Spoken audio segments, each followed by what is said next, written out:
है आप सब जानते हैं। स्वागत है आप सभी भक्तों का आज की पावन श्री राम कथा में, जिस कथा में हम सभी अपने आप को भगवान श्री राम के हवाले कर रहे हैं। आप सभी भक्तों का बहुत बहुत स्वागत। सबको जय जय श्री सीताराम, राधे राधे, जय श्रीमन नारायण, जय श्री कृष्णा। आप सभी भक्तों का बहुत बहुत स्वागत, वंदन, बहुत बहुत अभिनंदन। आप सभी आए और भगवान की कथा आप सभी श्रवण कर रहे हैं। ये बड़ी अच्छी बात है कि आप लोगों के द्वारा ये पुण्य का कार्य हो रहा है। और इस पावन सी कथा में हमारी मैया कथा का रसपान करते हुए अपने जीवन को कृतार्थ कर रही हैं। जब भी मौका मिले पुण्य करने का कर लेना चाहिए, क्योंकि पुण्य करने का मौका कभी कभी किसी किसी को मिलता है। हमारी मैया श्रीमती कमलेश अग्रवाल जी, स्वर्गीय पति श्री राधा रमण अग्रवाल जी की पुण्य स्मृति में दादरी उत्तर प्रदेश से हैं मैया, और कथा का रसपान कर रही हैं मैया जी। कल हम लोगों ने राम कथा में श्रवण किया कि भगवान राम का माता सीता से विवाह हुआ। जनक जी ने संदेशा भेजा अयोध्या, और जब सीता जी का संदेशा लेकर के विवाह का पाती लेकर के जब वो गए, पत्री लेकर गए, तो अयोध्या में उन्होंने पानी नहीं पिया। दशरथ जी ने कहा आप कहाँ से आए? बोले जनकपुर से। आपके बेटे राम ने हमारी बेटी जानकी से विवाह किया है, आपको निमंत्रण देने आए हैं कि आप बारात सजा करके हमारे यहाँ प्रस्थान कीजिए, आइए। दशरथ जी ने उनको ठहराया, पानी इत्यादि दी। बोले नहीं, आपके यहाँ पानी नहीं पिएंगे। क्यों नहीं पानी पिएंगे? क्योंकि आज से हमारी बेटी का संबंध आपके नगरी में हो रहा है। बाप जब अपनी बेटी को विवाह कर देता है ना, तो बेटी के यहाँ कुछ खाता पीता नहीं। ये पुरानी परंपरा रही है। आजकल के बाप तो बहुत कुछ ले लेते हैं बेटियों से, कर्जा ले लेते हैं, चुकाते ही नहीं है। कलयुग में ऐसे बाप हैं। कलयुग के बापों के बारे में लिखा तो है कि जो मन में आता है वो लोग करते हैं। लिखा है मंदिर सूना सूना रहेगा, भरी रहेंगी मधुशाला, पिता के संग भरी सभा में नाचेगी घर की बाला। एक ऐसा कन्यादान पिता ही कन्या का धन खाएगा, रामचंद्र कह गए सिया से ऐसा कलयुग। यहाँ तो कन्या का धन बाप ही खा जाता है। पहले का बाप बेटी के घर का पानी नहीं पीता था कि हमने कन्यादान कर दिया है, अब वहाँ का क्या लें। अब इसका कारण क्या है कि पहले के पिता अपनी बेटी के यहाँ पानी भी पीना पसंद नहीं करते थे। क्यों? आज के युग में जब ये बात किसी से बताई जाती है ना, तो लोग आज के साइंस के युग में बिलीव नहीं करते। क्या ऐसी मान्यता सही मान्यता है या गलत मान्यता है? आज के पीढ़ी से जब इस विषय पर हम बात करें या आप बात करें, तो आज की युवा पीढ़ी कहेगी ये मान्यताएं गलत हैं। तो पहले के लोगों ने ये मान्यताएं क्यों रखी? ये मान्यताएं सही थी या गलत थी? इसका गहराई से कारण क्या है जरा समझिएगा। जब एक पिता कन्यादान करता था तो वो दान कर चुका, बेटी दे चुका। पहले के लोग ना, पहले के लोग कैसे होते थे, उनको क्या कहना चाहिए हमें आपको समझाने के लिए। क्या शब्द का हम प्रयोग करें, अभी आएगा तो बताएंगे। पहले के लोग बेटी को दे दिया, उसका हाल चाल तो पूछते थे, दुख सुख में जाते थे, आना जाना करते थे, खाते नहीं थे। उसके हाथ से उसके घर का अन्न और जल ग्रहण नहीं करते थे।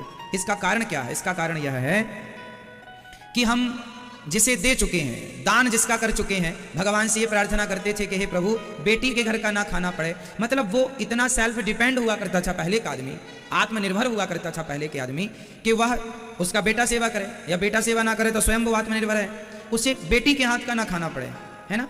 तो मतलब पहले के लोग सेल्फ डिपेंड थे। आज के लोग क्या हैं? अब जैसे किसी की दो बेटियां हैं, बेटा है ही नहीं, तो क्या उस पिता को क्या बेटी के घर पानी नहीं पीना चाहिए? पीना चाहिए। जिस पिता के पुत्र नहीं है, जिस बाप के केवल दो बेटियां हैं या एक बेटी है या चार बेटियां हैं या 7 बेटियां हैं, तो आप बेटियों के यहाँ रहकर उनसे सेवा ले सकते हैं बुढ़ापे में। वो भी तब जब आप मजबूर हो जाएं। जब तक आप स्वस्थ हैं तब तक आप अपना करें, पर मजबूर हो जाएं तो बेटियों के यहाँ आप जा सकते हैं, कोई पाबंदी नहीं है। पहले के लोग ऐसे हुआ करते थे, बेटा हुआ ही करता था, और बेटा नहीं होता था तो भाई का बेटा सेवा। पहले तो ऐसा था ना कि भाई का बेटा भी अपने चाचा या ताऊ की सेवा कर लेता था। पहले ना सेवा करने को बहुत अच्छी बात मानते थे कि हमें सेवा का मौका मिला है। पहले श्रद्धा से लोगों की सेवा करने की भावनाएं होती थी। पहले जरूरत ही नहीं थी बेटी के यहाँ जाने की, पर वो दौर अलग था, समय बदल गया, युग बदल गया। युग मीन्स बहुत काल बदल गया। वो युग अलग था, ये युग अलग है। वो समय अलग था, ये समय अलग है। तो आज के समय पर आज तो बेटा ही सेवा नहीं करता, बहुत सारे बेटा हैं पर बेटी सेवा कर रही हैं, तो कर रही हैं वो अच्छी बात है, करना चाहिए, हर बेटी को सेवा करना चाहिए। यदि कोई बाप बेटी के घर जाए, खाए पिए, रहे, पानी पिए, तो कोई पाप नहीं है। पाप तब माना जाएगा जब आपके पास सब कुछ है, सेवा बेटा है, करने वाला है, सेल्फ डिपेंड है आप, फिर भी बेटी के यहाँ पड़े हैं, वो गलत है। इसका एक साइंटिफिक कारण समझिएगा।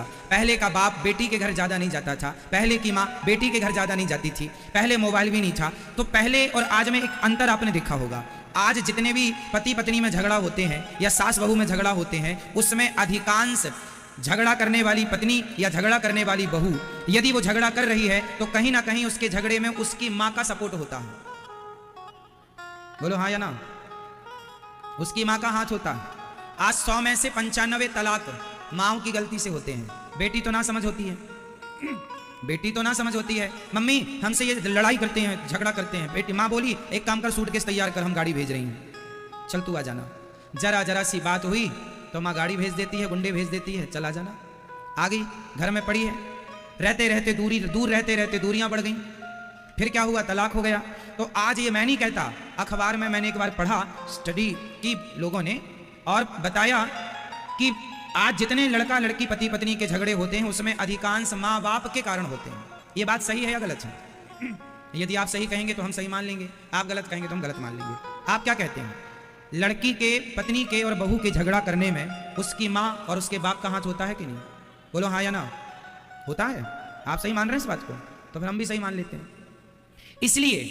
इसलिए पहले के माँ बाप बेटियों के घर नहीं जाते थे कि कहीं हमारे जाने से इनके घर में कोई वाद विवाद ना हो जाए, इसलिए पहले के माँ बाप नहीं जाते थे। पर क्या पता था कि आने वाले समय में मोबाइल चलेगा, भले ना जाओ पर फिर भी वो जाए बराबर है। एक घंटे बेटियां चिपकी रहती हैं मोबाइल में, माँ आज हमने ये खाया, ये बनाया, आज हमारी सास ने ऐसा कह दिया था हमें। माँ बोली तुमने क्या बोला? फिर हमने कुछ नहीं बोला। अरे बुढ़िया को बोल दिया करो, वो जवाब दिया करो, माँ सिखाती है तू जवाब दिया कर। तो ये तो आग लगा देती है घर में। इसलिए पहले के लोग बेटी के घर का पानी भी नहीं पीते थे कि हमारे कारण जाओ आओ हाल चाल लो और आ जाओ। ज्यादा रुकने से क्या होगा? यदि बेटी अपने माँ बाप को ज्यादा ध्यान देने लगी तो पति बोलेगा अपनी माँ को ज्यादा समय देती है, अपने माँ बाप को ज्यादा, उनकी सेवा ज्यादा करती है, हमारे माँ बाप को नहीं। तेरा मेरा हो जाता है ना, और तेरा मेरा होने से फिर वो रिश्ते में दरार पड़नी स्टार्ट हो जाती है। इसलिए माँ बाप बोले कि हमारे कारण हमारी बेटी का घर ना बिगड़े, इसलिए हम जाएंगे नहीं, तेरे घर का पानी भी नहीं पिएंगे। ये उस जमाने की मान्यता थी। अब लोग इस मान्यता को फॉलो नहीं करते तो माओ के कारण बेटियों का घर टूट जाता है। मतलब जो मान्यताएं पहले बनी थी, खाना पीना पाप नहीं है, उसका कारण यह था कि इसलिए नहीं जाते कि कहीं हमारे कारण तुम्हारे घर में कोई विवाद की स्थिति ना उत्पन्न हो जाए, सिर्फ इस कारण। यदि ससुराल पक्ष समझदार है, माँ बाप लड़की के भी समझदार हैं, तो रहने में कोई आपत्ति नहीं। भाई समधी राजी हैं, समधन राजी हैं, तो कोई दिक्कत नहीं है। पर लड़की के माँ बाप आ जाएं तो लड़की की सास का ही मुंह फूल जाएगा 2-4 दिन बाद, तेरी माँ यहीं पड़ी है। और बेटी सवेरे शाम चाय और देने चली जाए तो ले, अपनी माँ को चाय देती, हमें पानी को नहीं पूछती। तो ये विवाद की स्थितियां सबके घर में उत्पन्न हो सकती हैं। इसलिए पहले के लोग दूरी बनाने में ही फायदा मानते थे, दूर रहते थे। समझ में आ गया पुराना हिसाब किताब? इसलिए कोई और पाप पुण्य नहीं था कि बेटी के घर पानी पीना कोई पाप, ऐसा नहीं। बेटी के घर खाना कोई पाप, ऐसा नहीं। रिश्ते ना टूटे इसलिए झगड़ा का स्थिति, क्योंकि मेहमान 2 दिन अच्छे होते हैं, 2 दिन 3 दिन के मेहमान अच्छे होते हैं। अब ऐसे मेहमान आपके घर आ जाएं जो जा ही ना, तो वो तो परेशान कर डालते हैं। भाई मेहमान 2-5 दिन अच्छे होते हैं, 2-4 दिन की मेहमानी अच्छी लगती है, अरे मेहमान आए, और पड़े ही है तो लोग जा ही नहीं रहे। एक पति पत्नी थे, आपके पड़ोस में रहते थे, तो उनके घर एक मेहमान आए। तो जब आए तो उन्होंने खूब बढ़िया उनको खीर पूड़ी बना के खवाया। दूसरे दिन बड़ा खवाया, कढ़ी और चावल खिलाया। तीसरे दिन फिर उन्होंने बढ़िया आलू के पराठे बनाकर खिलाए। चौथे दिन मेहमान को फिर बढ़िया सा उन्होंने अच्छे पकवान इत्यादि बनाकर खिलाए। तो पत्नी बनाए और मेहमान खाएं। पति पत्नी कहे मेहमान आए हैं, खाओ पियो। अब मेहमान को इतना बढ़िया खाना पीना लगा कि बेचारे वो मेहमान ठहर गए तरीके से। 2 दिन हो गए, 4 दिन हो गए, 6 दिन हो गए। अब पति पत्नी में खुसर चालू हुई, क्यों? ये कब जाएंगे? पति बोला अब चले जाएंगे, शायद कल चले जाए। कल हुआ तो कल भी खूब खाए, फिर भी ना गए। तो एक दिन पूछ लिया आप कब जाएंगे? आप कब जाएंगे? उन्होंने कहा नहीं अब हम जाएंगे ही नहीं। बहुत अच्छा लग रहा है। अब तो पत्नी ने मुंह फुला लिया, हे भगवान। अब उन्होंने प्लान किया कि इसको कैसे भगाएं। बोले ये क्यों नहीं जा रहा है? बोले लहट गया है खाने में। खाने को लहट गया जानते हो? खाने को लहट गया है। एक काम करो, अब 2 दिन घर में भोजन ही मत बनाओ और हम तुम आपस में लड़ते हैं। जब हम तुम लड़ेंगे पति पत्नी तो ये भाग जाएगा। पति बोला हम तुमसे कैसे लड़े, आज तक तो कभी लड़े नहीं। पत्नी बोली झूठ मूठ का लड़ना। लो अब लो पति पत्नी ने झूठ मूठ की लड़ाई शुरू की। उसने उसको ऐसा कहा, अरे तुमने हमें ऐसा कह दिया, आज हम भोजन ही नहीं बनाएंगे। अब मेहमान बाहर सुन रहा है, बोले लो आज तो भोजन ही नहीं बनेगा। अब जैसे तैसे भोजन नहीं बनाया, पर जो रखा था वो दोनों अंदर अंदर पति पत्नी ने खा लिया, मेहमान को कुछ नहीं मिला। आज पूरा दिन मेहमान भूखा रहा। दूसरे दिन फिर सवेरे सवेरे लड़ लिया। मेहमान को लगा राम राम, अब तो लगता है भोजन मिलेगा नहीं, तो मेहमान अपना बोरिया बिस्तर तैयार करने लग गए। और आज पति पत्नी ने जोर से लड़ाई की, जोर जोर से, बाहर खूब आवाज जाए, खूब लड़ाई भिड़ाई की। आज हम खाने को नहीं देंगी, तुम्हें बनाएंगे नहीं, जाओ, तुम ऐसा कहते हो वैसा कहते हो। खूब लड़ाई हुई। मेहमान को लगा दाल गलने वाली नहीं, मेहमान जाने लगे। और जब मेहमान गए तो पत्नी रो रही थी, रोने का नाटक कर रही थी। तो पति बोला, अरे काहे रो रही है, वो तो चले गए मेहमान, हमने तो तुम्हें झूठ मूठ का डांटा था। पत्नी बोली, हम भी तो झूठ मूठ के ही रो रही थी, हम सही का नहीं रो रही थी। पति बोला, हम भी झूठ मूठ का नहीं डांट रहे थे। तब मेहमान आके बोला, हम भी झूठ मूठ के गए थे, हम भी कोई सही में जोड़ी गए। जैसे तुम झूठ मूठ का लड़ रहे थे, ऐसे हम भी झूठ मूठ के गए, वहां से लौट के आ गए। अब मेहमान बोले, चलो बनाओ। तो ऐसे मेहमान भी बेकार जो जाए ना, इसलिए आओ जाओ ये अच्छा है। तो इसलिए जनक जी के यहां से जब गए और बारात लेकर आइए निमंत्रण दिया, दशरथ जी तो नाचने लगे। दशरथ जी के यहाँ पूरे अयोध्या में दीपक जलाए गए, घर घर उत्सव मनाया गया, ढोल नगाड़े तैयार हुए, राम जी की बारात चली। राम जी की बारात चली, संग में भरत जी और शत्रुघ्न जी बैठे थे। जब बारात चली तो लोगों ने पूछा कि भैया बारात जा रही है, दुल्हा कहाँ है? अब कैसे बताएं कि दुल्हा पहले ही से ससुराल में है। तब रथ में भरत जी को बिठा दिया गया, पगड़ी बगड़ी लगा के। कोई पूछे दुल्हा कहाँ, तो पूरे अब अयोध्या वाले थक गए ना बताते बताते, दुल्हा कहाँ, दुल्हा कहाँ, दुल्हा कहाँ। एक गांव से नहीं, हर गांव में ये सवाल, दुल्हा कहाँ, दुल्हा कहाँ। तो दशरथ जी ने बिठा दिया भरत जी को और कहा ये दुल्हा है। भरत जी और राम जी को अलग अलग थोड़ी दिखते थे, लगभग एक से थे। चली बारात जब जनकपुर पहुंचे तो जनक जी ने देखा कि राम जी के 3 भाई और हैं। तो दशरथ जी के चरणों में उन्होंने प्रस्ताव रखा कि महाराज, यदि हमारी बेटी का विवाह, जैसे सीता का विवाह राम जी से, बाकियों का विवाह यदि इनसे हो जाए तो काम बन जाए। अभी राम जी ने धनुष तोड़ा ही था कि वहां पर स्वयं परशुराम जी आ गए। परशुराम जी आ गए और परशुराम जी बड़े गुस्से में, धनुष किसने तोड़ दिया? लक्ष्मण जी ने मोर्चा संभाला, भैया ने तोड़ दिया है, पुराना था, टूट गया छूते ही, आपको क्या दिक्कत हो रही है? अरे हमारे शंकर जी का धनुष था। परशुराम जी ने खूब डांटा, लक्ष्मण जी ने खूब चुटकियां ली, बड़ा विनोद हुआ। परशुराम जी ने कहा, बच्चा तू बहुत बोल रहा है, अभी तुझे मृत्यु दंड दूंगा। लक्ष्मण जी बोले, हमें मौत का डर ना दिखाओ महात्मा जी, तू हमें जानता नहीं हम कौन है। हाँ हाँ खूब जानते हैं, वही परशुराम जी ने हो अपनी मां को मार डाले थे। अब तो परशुराम जी बहुत आग बबूला। तब लक्ष्मण श्री राम जी ने चरणों में माथा नवाया, महाराज ये दास अपराधी है, जो दंड देना है दो। परशुराम जी को फिर राम जी ने समझाया कि आप गलती कर रहे हैं पहचानने में। परशुराम जी ने अपना धनुष दिया, बोले इस पर डोरी चढ़ा दो कि तो मैं मान लूंगा कि तुम भगवान हो। राम जी ने धनुष लिया तो तुरंत धनुष आ गया, राम जी के पास डोरी चढ़ाई। परशुराम जी ने राम जी को प्रणाम किया। ये कोई सामान्य नहीं, भगवान ही लीला करने के लिए प्रकट हुए हैं राम जी के रूप में। नीलाम भुजस्याम। अब राम जी का विवाह माता सीता से, भरत जी का विवाह माता मांडवी से, शत्रुघ्न जी का विवाह श्रुतकीर्ति से और लक्ष्मण जी का विवाह माता उर्मिला से। चारों विवाह संपन्न हुए। बहुत दिनों 6 महीने तक बारात रुकी है। खूब खाना पीना रहना सब आनंद हुआ, खूब गालियां हुई। विवाह उत्सव में गालियां होती हैं लड़कों वालों की तरफ से, लड़की वाले की तरफ से समधी को दी जाती हैं, समधन को दी जाती हैं, समधी के चाचा को, समधी के ताऊ जी को गालियां मिलती हैं, मीठी मीठी प्यार भरी गालियां, है ना। और खूब विवाह का उत्सव जब पूरा हुआ, दशरथ जी ने जनक जी से कहा, अब हमें आज्ञा दीजिए।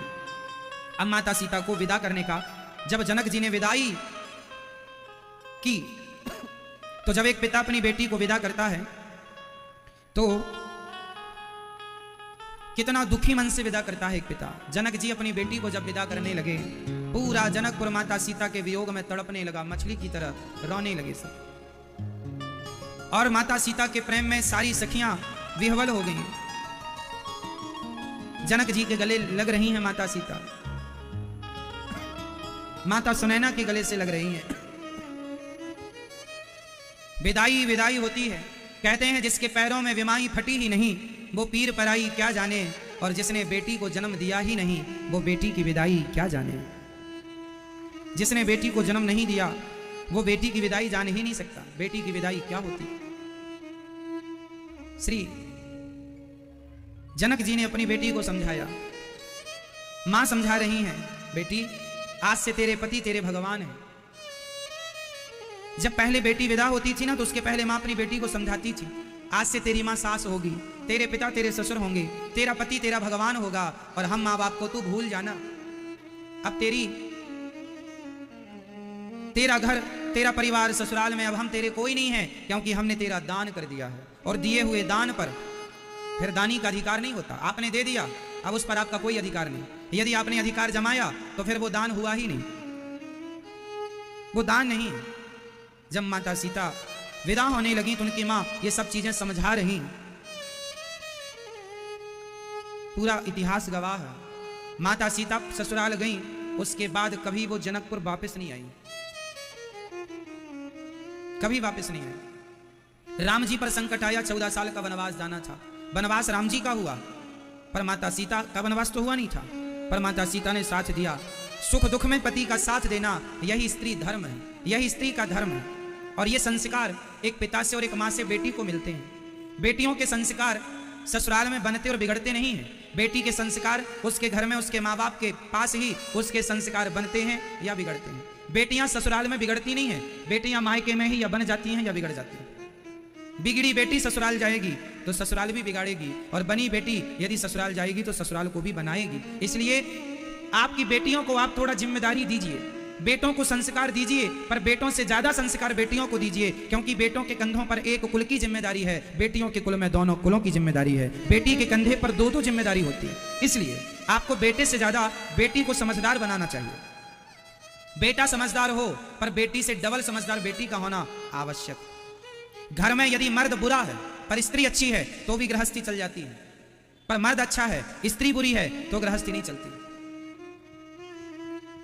मर्द बुरा है, पुरुष किसी का बुरा है, तो बुरे पुरुष के संग गृहस्थी स्त्री निभा लेती है, लेकिन स्त्री बुरी हो तो उस बुरी स्त्री के साथ बहुत कम केस में वो गृहस्थी चलती है। इसलिए पुरुष से ज्यादा समझदार स्त्री का होना जरूरी है। इसलिए बेटे का जन्म भाग्य से होता है और बेटी का जन्म सौभाग्य से होता है। कहते हैं हर बेटी के भाग्य में बाप होता है, हर बेटी के भाग्य में बाप होता है, पर हर बाप के भाग्य में बेटी नहीं होती। हर बेटी के भाग्य में बाप होता है, भले जन्म देते मर जाए पर बाप तो होगा ना कि मेरा बाप कोई था।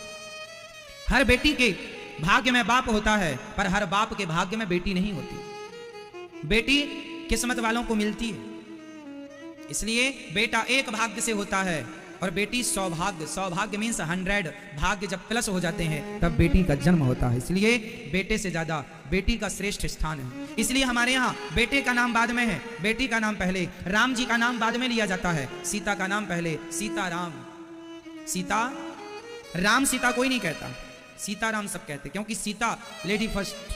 क्योंकि फर्स्ट मीन्स ये नहीं कि केवल कहने में फर्स्ट ना, स्थान भी फर्स्ट है।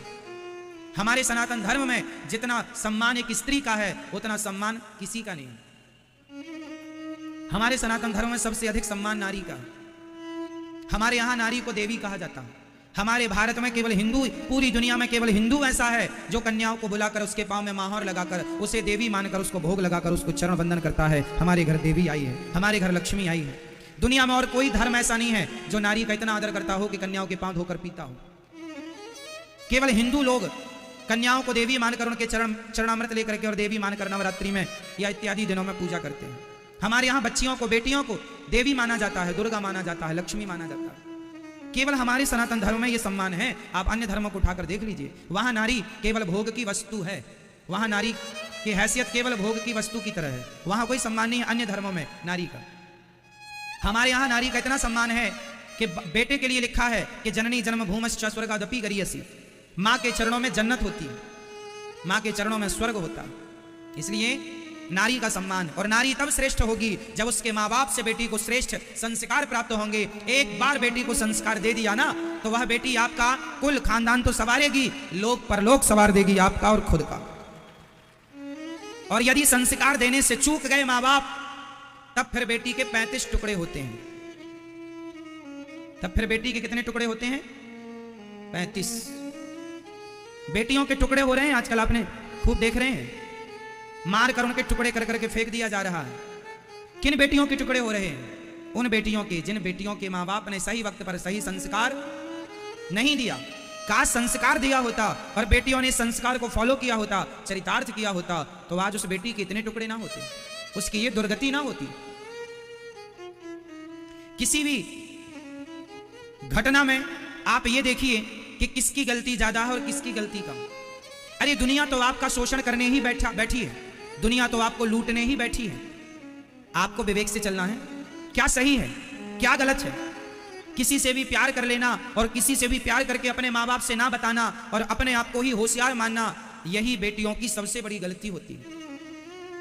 आजकल की बेटियां अपने माँ बाप को बेवकूफ समझती हैं। कुछ बेटियां, हमारे माँ बाप तो कुछ नहीं जानते, हम बड़ी हो गई हैं, हम आत्मनिर्भर हो सकती हैं, हम सेल्फ डिपेंड हैं, हमें किसी के सहारे की जरूरत नहीं है, किसी की सलाह एडवाइस की जरूरत नहीं है, हमें कोई आवश्यकता नहीं।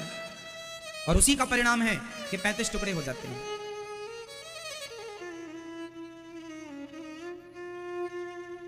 हमारे शास्त्र कहते हैं, बड़े बुजुर्ग कहते हैं कि शादी विवाह वहां करो जहां मां बाप कहते हैं। गलत ट्रैक पर ना जाओ ना जाओ ना जाओ। लेकिन आज के मॉडल जमाने को कौन समझाए। अब जितनी बची बेटियां हैं, आप सीख लेना, समझ लेना, ये दुनिया सिर्फ आपका शोषण करने के लिए बैठी है। आप अब देखो ना, किसी लड़के के संग वो लड़की जाकर रह रही है, उसके माँ बाप को गलत जानकारी दे रही है, वो कह रही है कि हम सखियों के साथ हैं, सहेलियों के साथ, पर रह रही है लड़कों के साथ, लड़के के साथ।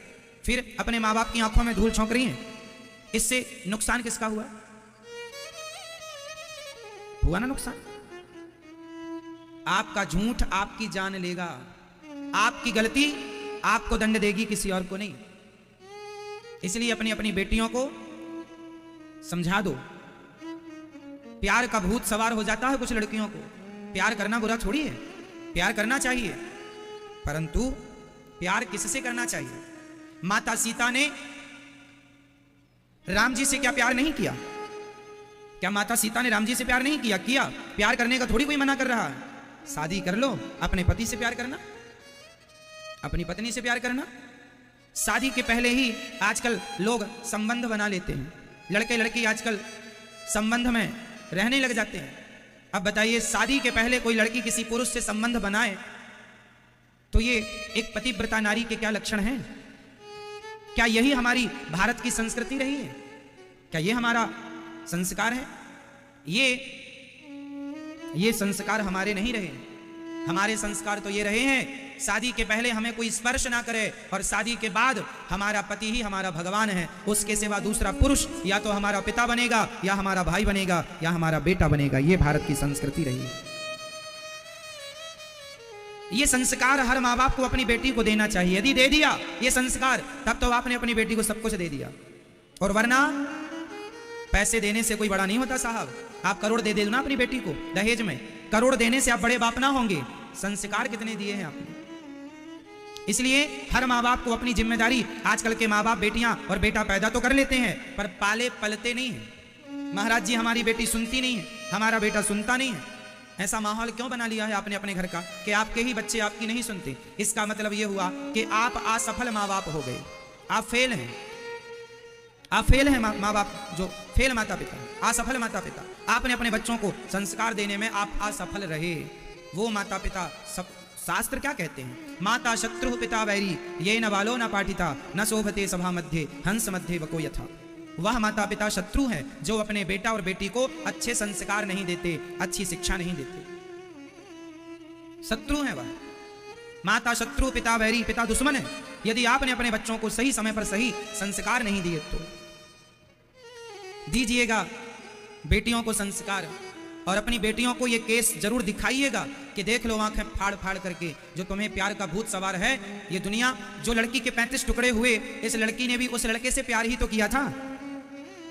क्या किया था?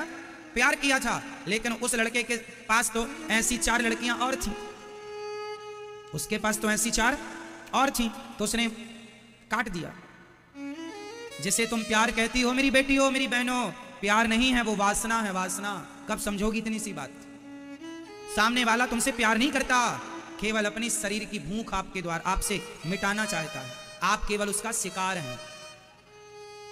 आपका वो शोषण तब तक करेगा जब तक उसका जी नहीं भर जाएगा। और जी भरने के बाद उसने भी उस लड़की का खूब शोषण किया, जी भर गया, पेट भर गया तो 35 टुकड़े कर दिए। यही तो हो रहा, भर गया जी। अब उसने बनाया होगा दबाव कि हमसे शादी करो, अब जब तुमने हमारे शरीर का शोषण किया शादी करो। इसने शादी से मना किया, उसने जिद की तो इसने उसको मार दिया। ये हो रहा है। अब पता नहीं ये बहन बेटियां जरा सी बात को कितनी देर में कब समझेंगी। नहीं समझोगी तो कहीं तुम्हारी भी ये दुर्गति ना हो।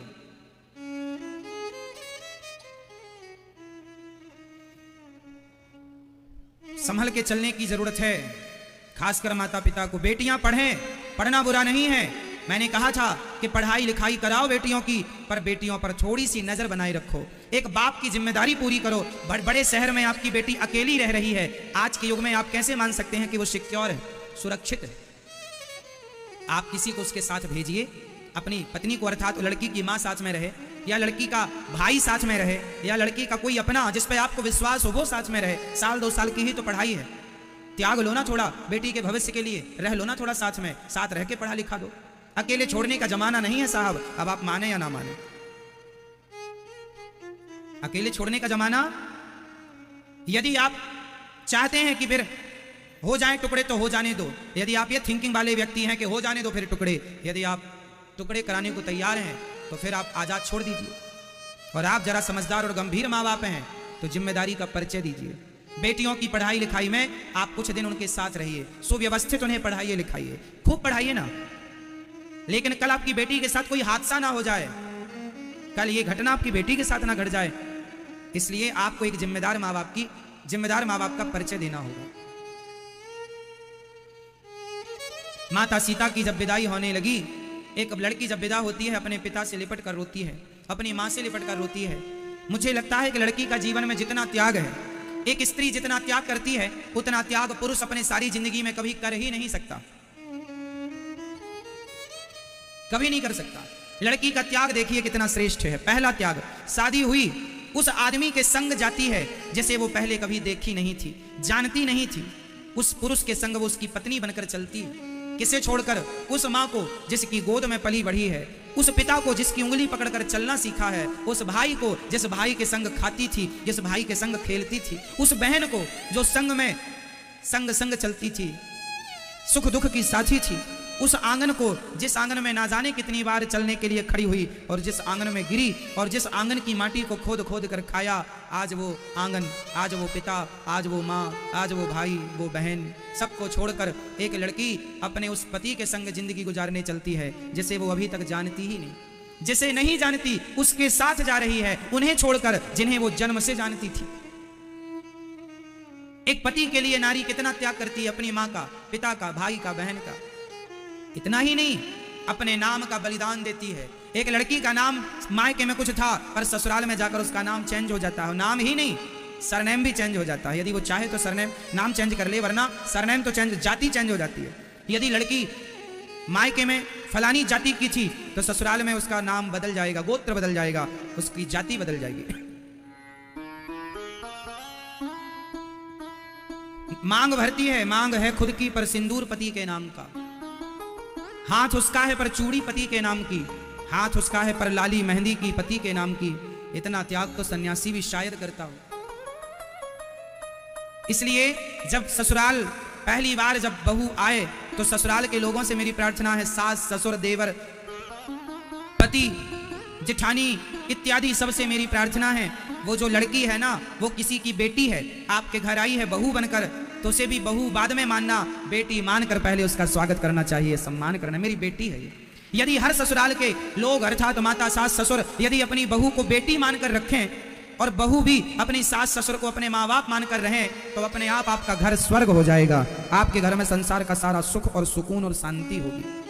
रही होगी वो अपनी नन्ही सी वो परी, वो गुड़िया, गोद में खेलने वाली, जिसको कांटा ना चुभने दिया कभी, उसके 35 टुकड़े जब हो गए तो बाप पर क्या गुजरी होगी। कब समझेंगी ये हमारी बेटियां? एक बाप के दर्द को, एक बाप के प्रेम को, एक पिता के प्रेम को तुम ना समझ सकी और कहती हो हम प्यार करती हैं। प्यार तुमने करना ही नहीं सीखा, प्यार तो तुम्हारे पिता करते हैं तुमसे। और एक बात बताएं, माँ हमेशा लड़कों से प्यार करती है और बाप बेटी से प्यार करता है। बाप ज्यादा अपनी बेटी के पक्ष में होता है और माँ हमेशा अपने बेटे के पक्ष में होती है। फिर दोनों का विवाह होने के बाद ये उल्टा हो जाता है, बड़े होने के बाद ये उल्टा हो जाता है। छोटे में ऐसा होता है कि बाप अपनी बेटी को ज्यादा प्यार करता है। क्या गुजरती है उस बाप की जब बेटियां किसी लड़के के साथ भाग जाती हैं। कितनी रात वो सोता कहां होगा, कहां नींद आएगी उस बाप को। इसलिए आपके लिए एक अच्छी प्लानिंग आपके पिताजी कर सकते हैं, इतनी समझ तो है। आप कितना भी पढ़ लो, कितने भी पीएचडी कर लो, लेकिन बाप भले अनपढ़ हो आपका अंगूठा छाप, लेकिन वो आप पीएचडी करने के बाद भी जितना ज्ञान आप हासिल कर लोगी, आपके बाप का आधे का आधा भी ज्ञान वो नहीं होगा जो आपने प्राप्त कर लिया। आपने पढ़ करके ज्ञान पाया है, बाप ने जिंदगी जी करके सारी जिंदगी का अनुभव प्राप्त किया। पुस्तकों का ज्ञान और रियल जिंदगी का ज्ञान दोनों में बहुत अंतर है। क्यों जी? अंतर है, बहुत अंतर है। इसलिए माता सीता जब विदा हुई तो जनक जी दशरथ जी को प्रणाम करने आए, तो दशरथ जी ने उनके पांव छूकर कहा, आप हमें ना प्रणाम कीजिए, आप देने वाले हैं। देने वाला बड़ा होता है कि लेने वाला? दशरथ जी बोले, हम तो लेने वाले हैं, कन्यादान लेने वाले हम हैं। लड़की का बाप कन्यादान देने वाला, लेने वाला छोटा होता है, देने वाला बड़ा, लड़की का बाप बड़ा होता है, इसलिए हम आपके पांव छूएंगे। दशरथ जी ने जनक जी को प्रणाम किया, दोनों ने एक दूसरे को प्रणाम किया और माता सीता विदा हुई। और जब अयोध्या पहुंची ना माता सीता, तो माता सीता के स्वागत में तीनों महारानियां खड़ी हैं, मां कौशल्या, मां कैकेयी, मां सुमित्रा। और जब खड़ी हैं, मां कौशल्या ने माता सीता के लिए कमल के पुष्प की पंखुड़ियां बिछा के रखी थी, इतनी ऊंची। उस पर माता सीता जब डोली से उतरी, और डोली से उतरकर माता सीता ने जब चरण रखे उस गुलाब कमल की पंखुड़ियों पर चली, तो कमल की पंखुड़ी में ना, देखो ये होती है कमल की पंखुड़ी, ये होता है आगे का हिस्सा और ये होता है पीछे का हिस्सा। आगे का हिस्सा कोमल होता है, पीछे का हिस्सा थोड़ा कठोर, थोड़ा सा इसकी अपेक्षा कड़ा होता है। तो वहां पर ना ये कमल की जो पंखुड़ी थी, तो कुछ पंखुड़ियां मिलकर ऐसी उल्टा रखी थी, तो वो माता सीता के पांव जब उस पंखुड़ी में पड़े तो माता सीता के मुंह से आवाज निकल गई। मां कौशल्या बोली, बेटी क्या हुआ? बोले, मां पांव में कुछ चुभ गया। देखा तो मां के पांव में छाले पड़ गए थे। छाले पड़ गए हैं? अच्छा, क्यों छाले पड़ गए? बोले, कमल की पंखुड़ी उल्टी रखी थी, उससे माता सीता को छाले पड़ गए। इतनी सुकुमार है, इतनी कोमलांगी है माता सीता। श्री नीलांबुजश्यामल कोमलांगम, कोमल अंग है माता सीता के। ऐसी कोमलांगी माता सीता जो कमल की पंखुड़ियों पर चलती हैं तो छाले पड़ जाते हैं, उन माता सीता को समय ने जंगल में अकेले नंगे पांव दौड़ाया है साहब। ये समय है और हर समय को माता सीता ने देखा। समय कब बदल जाए, कौन सा समय कब आ जाए, कोई नहीं जानता। इसलिए हर समय में प्रसन्न रहने की आदत अभी से बना लो। माता सीता जब आई, मां कौशल्या, मां कैकेयी ने माता सीता को मुंह दिखाई। कनक भवन सोने का भवन दिया था। राम से सबसे ज्यादा प्यार कोई करता था तो माता कैकेयी करती थी। माता सुमित्रा ने भी कुछ दिया, पर माता कौशल्या ने क्या दिया? माता सीता को मुंह दिखाई पे माता कौशल्या ने क्या दिया? माता कौशल्या को लग रहा था कि मेरे राम से 19 ही होगी सीता। लड़के की मां को लगता है मेरा लड़का सबसे सुंदर है, और लड़की की मां को लगता है मेरी लड़की सबसे सुंदर। दामाद जी कुछ नहीं है मेरी लड़की के आगे, और मां कहती है मेरे लड़के के आगे मेरी बहू कुछ नहीं। सही है? तो कौशल्या जी को लगा कि मेरे राम के आगे तो सीता 19 होगी, सुंदर होगी पर राम से थोड़ी ज्यादा। पर जब मां कौशल्या ने माता सीता को देखा है ना, तो माता सीता को देखकर मां कौशल्या पलक झपका ना पाई। माता सीता को देखकर मां सीता इतनी सुंदर थी, राम जी से 19 नहीं, राम जी से 21 है माता सीता। 21, इतनी सुंदर। अब मां कौशल्या समझ गई कि मेरी सीता तो बहुत सुंदर है, यहां आओ, तुम्हें आज मैं मुंह दिखाई कुछ देना चाहती हूं। हाँ हाँ मां, क्या दोगी? बोले, सीता जब भी कौशल्या मैया राम जी को देखती ना तो तिनका लिया रहे, जैसे आप लोग बटुए में अपना लिपस्टिक पाउडर रखी रहती हो ना मैया, ऐसे माता कौशल्या अपने बटुए में तिनका रखा रहा करती। तिनका किस लिए? बोले राम को जितनी बार देखती जाए तिनका तोड़ती जाए। क्यों? बोले मेरे राम को मेरी नजर ना लग जाए, इसलिए तिनका तोड़ दिया करती। तो अब माता सीता जब आई तो माता कौशल्या ने कहा कि सीता, आज तक मैंने अपने राम को किसी को भर नजर देखने नहीं दिया। कोई जब मेरे राम से नजरें मिलाने लग जाता था, घूर घूर के देखने, टुकुर टुकुर देखता, तो मैं मना कर देती, ऐसे ना देखो, नजर लग जाएगी। मैंने अपने राम के मुखड़े को भर नजर किसी को आज तक देखने नहीं दिया। लेकिन सीता, मैं तुझे मुंह दिखाई क्या दे सकती हूँ? आज मैं तुझे राम को देखने का अधिकार देती हूँ। आज तक मैंने राम के मुख को भर नजर किसी को देखने नहीं दिया, आज मैं सीता तुम्हें राम को भर नजर देखने का तुम्हें ये अधिकार देती हूं, मुंह दिखाई मैं। हाँ, अब माता सीता के संग राम जी रह रहे हैं, भरत जी के संग मांडवी पूरा, चारों भैयों का विवाह, चारों की सुंदर सी स्वागत सबका हुआ, बड़े आनंद से घर घर बधाई बाजने लगी और उत्सव मनाया जाने लगा। अब अयोध्या कांड यहां से स्टार्ट होता। अभी तक जो कथा आपने सुनी विवाह तक की, वह था बाल कांड। अब यहां जैसे ही राम जी अयोध्या आए तो अयोध्या कांड चालू हो गया। और अयोध्या कांड की पहली चौपाई, जिन पति पत्नी के जीवन में झगड़ा ज्यादा है वह पति पत्नी इस चौपाई का पाठ करेंगे तो पति पत्नी में प्रेम होता है, प्रेम बढ़ता है। ये चौपाई कैसी है जरा सुनिएगा। जब ते राम ब्याहे घर आए, नित नव मंगल मोद बधाए। जब ते राम ब्याहे घर आए, नित नव मंगल मोद बधाए। भुवन चारि दस भूधर धारी, सुक्रत मेघ बरसहि सुख धारी। रिद्धि सिद्धि संपत्ति नदी सुहाई, तुमगे अवध अम्बुध कहु आई। जब ते राम ब्याहे घर आए, नित नव मंगल मोद बधाए। जब ते राम ब्याह घर आए, नित नव मंगल मोद बधाए। रोज नए नए मंगल मोद मतलब घर घर लड्डू बांटे जा रहे हैं। राम जी का विवाह है, खूब विवाह का उत्सव मनाया गया, धूम मनाई गई, खूब उत्सव, खूब लड्डू पेड़े बांटे गए, घर घर बधाई। अच्छा, शादी विवाह किसी के घर हो ना तो अब तो देखो एक दिन दो दिन में ही शादी हो जाती है। पहले शादियों के महीने भर तो बधाइयां बजा करती थी, गांव भर की माताएं यहाँ आके भजन कीर्तन गाया करती थी। नई बहू आई है, सब लोग आती थी गांव की महिलाएं और बहू के मुंह देखा करती थी, मुंह दिखाई, नई बहू का मुंह दिखाई। नेंग आप लोग देते लेते हैं कि नहीं? मैया आपको मिला, क्या मिला था नेंग में? आपकी सास ने क्या दिया था आपको? क्या मटका? हाँ, पति दिया था नेंग में, तो नेंग में मिला था। शादी नहीं हुई थी। नेंग की चीज अलग होती है, शादी अलग होती है। तो पहले महीनों ये उत्सव चला करते थे, तो खूब उत्सव चला राम जी का अयोध्या में। एक दिन क्या हुआ, दशरथ जी कंघी कर रहे थे जैसे आप लोग करते हैं। तो दशरथ जी ने दर्पण के सामने खड़े होकर कंघी कर रहे थे। तो दशरथ जी ने देखा यहाँ कान के पास कुछ बाल है ना, पक गए, सफेद पड़ गए। श्रवण समीप भये शीत केसा, श्रवण समीप भये शीत केसा। मनाहु जरठ बन अस उपदेशा, सन जठर बन अस उपदेशा। एक दिन दशरथ जी के कान के पास कुछ बाल पक गए। दशरथ जी समझ गए कि अपना बुढ़ापा, बाल पक गए मतलब बुढ़ापे की एंट्री हो गई। बाल पक गए मतलब क्या आ गया मेरी माँ? पहले सबके जल्दी बाल नहीं पका करते थे, 40 के बाद ही बाल पकते थे। आजकल तो 10-10 साल के बच्चों के बाल पक जाते हैं, है ना?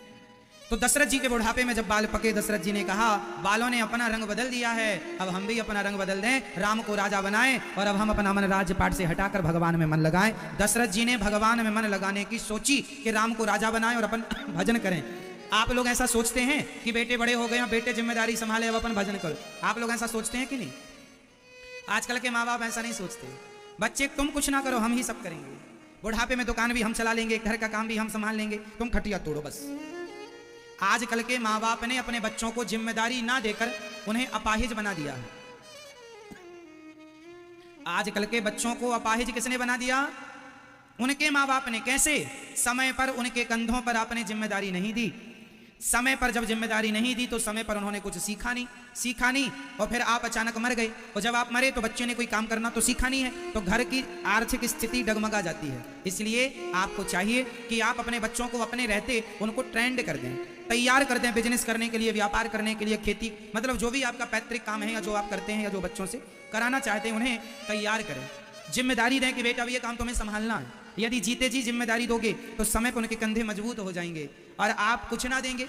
आजकल के माँ बाप ऐसे हैं, बच्चे बड़े हो गए पर हिसाब किताब पूरा माँ बाप ही रखते हैं। एक बात बताएं, बच्चे समझदार हो जाएं तब घर का हिसाब किताब भी, कुछ हिसाब किताब बच्चों को सौंप दो, महीने 2 महीने करने दो, पता लग जाएगा कि करना आता है कि नहीं आता तो सिखा दो, और आता है तो निश्चिंत हो जाओ कि हमारी जिम्मेदारी पूरी हुई, हम मन भगवान में लगाएंगे। दोनों तरफ से आपका लाभ है। लेकिन आजकल के माँ बाप, खासकर पिता, बुढ़ापे में भी सारा गड्डियां वही गिनते, तुम ही सब कर लो, बच्चे क्या करेंगे।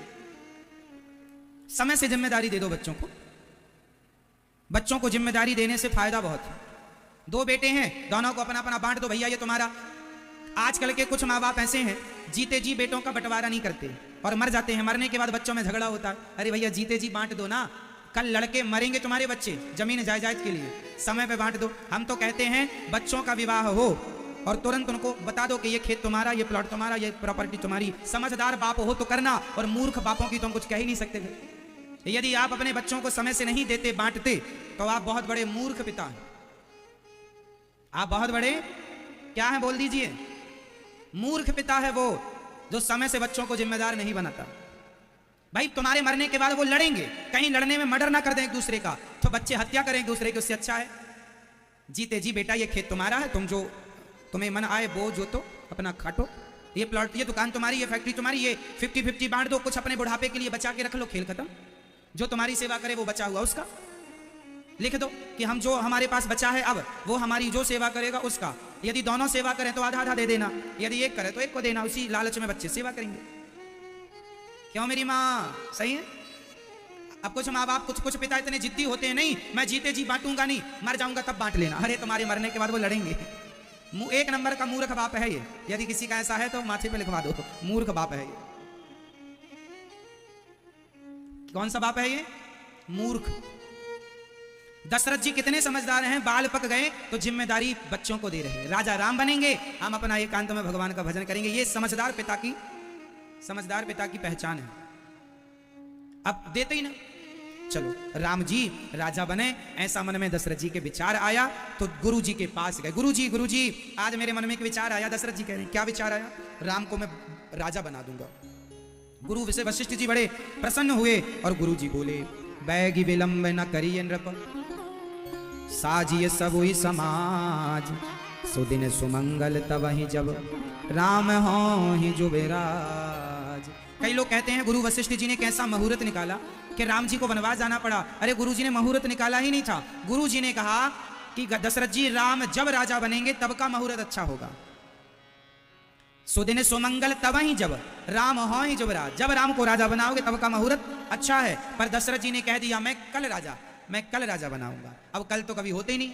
दशरथ जी ने अच्छे काम को कल पर टाल दिया, बस ये गलती हो गई दशरथ जी की, है ना। राजा दशरथ जी से इतनी सी गलती हो गई, सारे मंत्रियों को जाकर अपना प्रस्ताव सुनाया कि अब हम राम को राजा बनाएंगे। ये चालू हो गई चर्चा, चारों तरफ चर्चा फैल गई, राम जी राजा बनेंगे। अब सारा हर्ष उल्लास से पूरा नगर में भूर ढोल नगाड़े बजने लगे, खूब लड़ुआ बटने लग गए। जब लड़ुआ बटने लगे तो किसी ने मंथरा को लड़ुआ दे दिया। किसको लड्डू दिया। अब यहां देवता लोग बड़े परेशान हुए। देवताओं को लगा कि राम जी राजा बन जाएंगे तो रावण को कौन मारेगा। तब देवता लोग भगवान ब्रह्मा जी के पास गए, बोले आप कुछ करो। माता सरस्वती जी से कहा आप कुछ करो और इन्हें राम को राजा मत बनने दो, राम को राजा मत बनने दो। ऐसा किसने कहा, देवताओं ने। तब माता सरस्वती ने कहा ऊंच निवास नीच कर तूती, न सकहीं पराई विभूति। ऊंच निवास नीच कर तूती, देख न सकहीं पराई विभूति। ऊंच निवास नीच कर तूती। माता सरस्वती कह रही है देवता तुम इतने ऊंचे बैठते हो, इतने बड़े हो, लेकिन तुम्हारी सोच कितनी घटिया। ऊंच निवास नीच करतूती, देख ना सकें पराई विभूति। आजकल समाज में आपने देखा होगा, कोई तरक्की कर जाए तो जलने वालों की भीड़ लग जाती है। आज दुश्मन कहीं से लाने नहीं पड़ते। साहब आप जरा तरक्की कर लो, जरा नाम इज्जत कमा लो, अपने आप आपके दुश्मन आपको दिखने लग जाएंगे। आप कुछ ना करो, आप केवल अच्छा काम करो, फिर देखो सैकड़ों दुश्मन मिल जाएंगे। आपसे जलने वाले खूब मेंढक की तरह टर टर करते हुए आ जाएंगे। इसलिए आपको परवाह नहीं करना इन मेंढकों की, उनको टर्राते दो, अपना काम करता। हाथी चला बाजार, कुत्ते लगे हजार। हाथी जब बाजार चलता है तो कुत्ते बहुत भौंकते हैं। अच्छा, कुत्ते आगे से भौंकते हैं कि पीछे से? जोर से। बस वही है, आप आगे आगे चलते हैं, भौंकने वाले कभी आगे नहीं आते, वो पीछे से भौंकेंगे, पीछे से आपकी जो करेंगे बुराई करेंगे, कोई फर्क नहीं पड़ता, आप तो अपना काम करते हो। ये रामचरितमानस में लिखा है। माता सरस्वती जी ऐसा कह रही हैं कि ऊंच निवास नीच करतूती, देख न सकें पराई विभूति। जलने वाले बहुत होते हैं। अच्छा, आप लोग किसी से जलते तो नहीं है? आप लोग अपने पड़ोसियों को देख के तो नहीं जलते? मैया आप जलती हो मेरी माँ? नहीं। किसी को देखकर जलने से कोई फायदा नहीं। एक बात बताओ, आपके भाग्य का आप खा रहे हैं और मेरे भाग्य का मैं खा रहा हूं। जिसके भाग्य में जितना ईश्वर ने तय किया है, आपके भाग्य में जितना धन मिलना है उतना मिलेगा, चाहे जमीन में गड़ा हुआ मिल जाए। आपके भाग्य में जितनी खुशी होगी उतना आप खुश रहेंगे, और जितना दुख होगा उतने आप दुखी रहेंगे। सब ईश्वर ने तय कर रखा है, तो हमारे जलने से होगा क्या? जलने से हमारा ही नुकसान होगा, और कुछ हम कर ही नहीं सकते, क्योंकि सब भगवान के हाथ में। आपका पड़ोसी तरक्की कर रहा है, आप कहते हैं अरे बड़ा ये कर रहा वो कर रहा, जितना उसको मिलना है मिलके रहेगा, आप जलो या मर जाओ। इसलिए कोई फायदा नहीं ईर्ष्या करने से, द्वेष करने से। भगवान से ये प्रार्थना करो कि प्रभु उसके भाग्य का उसे मिल रहा है, आप अच्छे कर्म कीजिए, आपका कर्म अच्छा होगा तो आपके भाग्य में ईश्वर आपको भी देंगे। आप परेशान क्यों होते हैं? जलने से प्राप्त क्या कर लेंगे? इसलिए आनंदित रहा करो। दूसरों की प्रसन्नता को देखकर आपको प्रसन्न होना चाहिए। दूसरों की जय जयकार देखकर आपको भी प्रसन्न होना चाहिए। आप भी अच्छे कर्म करेंगे, आपकी भी जय जयकार होगी। जलने से फायदा नहीं है। कैकई अब सरस्वती माँ ने जाकर मंथरा की बुद्धि बिगाड़ी, मंथरा ने कैकई की बुद्धि बिगाड़ दी। कैकई ने दशरथ जी से कहा और वनवास राम जी का हो गया। अब ये बताइए, राम जी के वनवास जाने में कारण कौन था? बताइए, राम जी को वनवास किसने भेजा? उत्तर दो फटाफट। मैया राम जी को वनवास किसने भेजा? किसने? राम जी को वनवास भेजने में जिम्मेदार कौन है? मंथरा, कैकई, देवता, सरस्वती जी या स्वयं राम? 5 ऑप्शन। बताइए, राम जी को वनवास भेजने का मूल जिम्मेदार कौन है? कौन है राम जी को वनवास भेजने वाला? कौन भेजा? किसने? कौन है जिम्मेदार? जोर से। मंथरा। मंथरा की क्या मजाल कि जगत के पालनहार को वनवास भेज दे। कैकई की क्या मजाल के जगत के पालनहार को वनवास भेज दे। देवता और सरस्वती माँ की क्या मजाल, राम जी के वनवास जाने में स्वयं राम जी कारण है, स्वयं राम जी का हाथ है राम जी के वनवास जाने में। क्यों? राम जी कौन है? भगवान है, और भगवान की इच्छा के बिना पत्ता नहीं हिलता। तो मंथरा की बुद्धि किसने बिगाड़ी? सरस्वती जी। सरस्वती जी की बुद्धि किसने? देवताओं ने। और देवताओं की किसने बिगाड़ी? स्वयं राम जी ने। जो करेगा वही भरेगा, कर्म करे को और फल भोगे को और, ऐसा नहीं। जो करता है वही भरता है। अभी मैं समझाऊंगा स्पष्टता से, अभी ये समझो। जो करता है वही भरता है।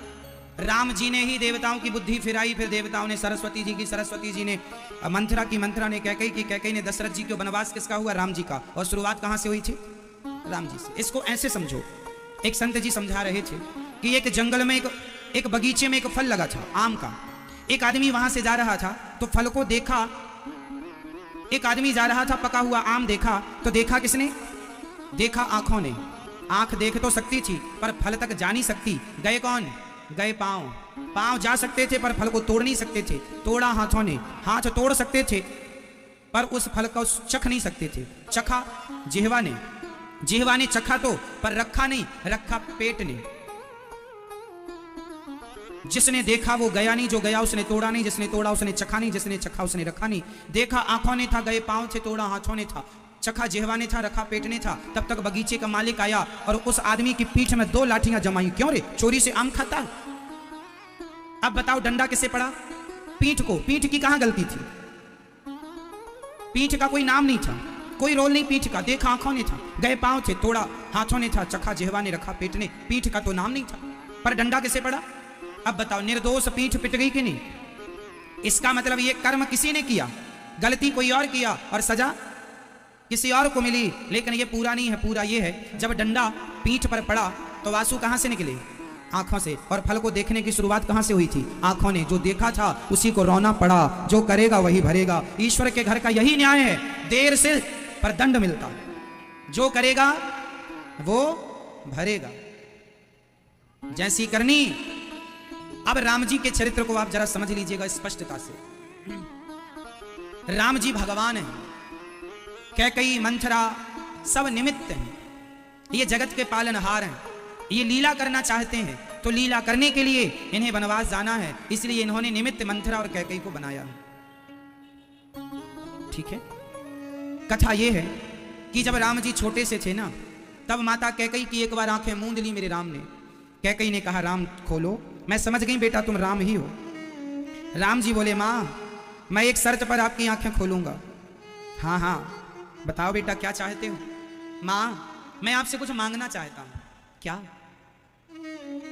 दोगी माँ? हाँ बेटा बोलो तो सही। जब मुझे मेरे पिता वनवास भेजने लगे ना माँ, जब मुझे मेरे पिता राजा बनाने लगे ना माँ, तो आप मुझे वनवास भेज दें। कैकई माँ ने कहा बेटा मैं तुम्हें वनवास क्यों भेजूंगा? तुम ना भेजूंगी, तुमने गुनाह क्या किया है? क्यों वनवास भेजूं? राम जी ने कहा माँ मेरा जन्म रावण इत्यादि दुष्टों को मारने के लिए हुआ है, आप वनवास भेज दोगी तो मैं ये सेवा करके आऊंगा, कार्य करके आऊंगा, संतों की सेवा के लिए मेरा अवतार हुआ है। कैकई माँ ने कहा राम क्या तुम अयोध्या में रहकर नहीं मार सकते? रावण को अपना काम अयोध्या में रहकर नहीं कर सकते? तब राम जी ने कहा माँ मैं तो अयोध्या में रह के रावण को मार सकता हूं, पर एक आदमी है जिसे अयोध्या में रह के नहीं मारा जा सकता। बताओ वो कौन था जिसे अयोध्या में, अरे राम जी अयोध्या में रह के रावण को मार देते, क्या बुराई थी? जाते युद्ध करते, युद्ध में ललकारते, मार देते। यही तो राजा लोग युद्धांसी तो करते थे। कुंभकर्ण को भी मार सकते थे। एक आदमी था जिसे अयोध्या में रह के नहीं मारा जा सकता था। बताओ वो कौन था? विभीषण को तो मारा ही नहीं राम जी ने। मैया बताओ वो कौन था जिसे अयोध्या में रहकर नहीं मारा जा सकता था? कौन था वो आदमी? नाम था मेघनाथ, रावण का बड़ा बेटा मेघनाथ। मेघनाथ को वरदान था, मेघनाथ को वरदान था कि 12 वर्ष तक जो नींद और नारी का त्याग करेगा वही मेघनाथ को मार सकता है। 12 वर्ष से नींद नारी जो त्यागेगा, इसके अलावा युद्ध करेगा सो वह मारा जावेगा। इसी के सत पर है वह जीवित मेघनाथ बलवान, सुन लीजिए स्वामी गुप्त कथा का ज्ञान। कैकई मां को राम जी ने सारी बात समझाई थी। तब कैकई मां ने कहा अच्छा ठीक, पर मां जब आप मुझे वनवास भेजोगी ना तो आपका नाम बदनाम हो जाएगा, आपके नाम को लोग लेना पसंद नहीं करेंगे, आपके नाम का बड़ा अपमान होगा, आपको गालियां मिलेंगी। कैकई मां ने कहा मेरे राम यदि मेरे अपमान से तेरा सम्मान बढ़ता हो तो मेरा अपमान होने दे, मैं इस अपमान के घूंट को पी जाऊंगी, सह लूंगी। पूरी रामायण में आप उठाकर देख लीजिएगा, माता कैकई का यदि पात्र, सोचिए कि पूरी रामायण में यदि कैकई मां ना होती तो राम कथा क्या होती? राम कथा यदि राम कथा है तो केवल कैकई माता के कारण। राम जी यदि मर्यादा पुरुषोत्तम हैं तो केवल कैकई माता के कारण। हाँ या ना? हटा दीजिए, आप थोड़ी देर के लिए कल्पना कीजिए, इमेजिन कीजिए कि रामायण में कैकई नहीं है और राम जी को कोई वनवास भेजा ही नहीं। जिसके जीवन में कष्ट नहीं है, जिसके जीवन में विपत्ति नहीं है, उसका जीवन कोई जीवन ही नहीं है। इसलिए जीवन में विपत्ति आएगी तो आप राम बनकर उभरेंगे, आप महान बनेंगे। आपकी विपत्ति आपको बड़ा बनाती है, ना कि छोटा। दूसरी बात याद रखो, आपको आपके जीवन में जितना सुख मिलेगा, आपके जीवन में आपको सुख मिला और आपके जीवन में आपको दुख मिला। एक आदमी सुखी रहा सारी जिंदगी और एक आदमी दुखी रहा सारी जिंदगी। इतिहास किसका लिखा जाएगा, सुखी का या दुखी का? राम जी टोटल धरती पर कितने वर्ष तक लीला किए हैं बताओ? राम जी ने कितने वर्षों तक लीला की है बताइए? इस धरती पर राम जी कितने वर्षों तक रहे? लगभग 11,500 वर्षों तक राम जी ने राज्य किया है। कितने वर्ष तक? लगभग। क्योंकि लगभग मैं इसलिए बोल रहा हूं, कहीं 10,500 वर्षों का उल्लेख है, तो कहीं 11,500 वर्षों का उल्लेख है, कहीं 12,500 वर्षों का भी उल्लेख है। अब आप कहेंगे अलग अलग क्यों है? क्योंकि अलग अलग कल्प की कथाएं हैं। जैसे हमने उस दिन समझाया था इस बात को आपको कि रावण 4 रावणों की कथा है।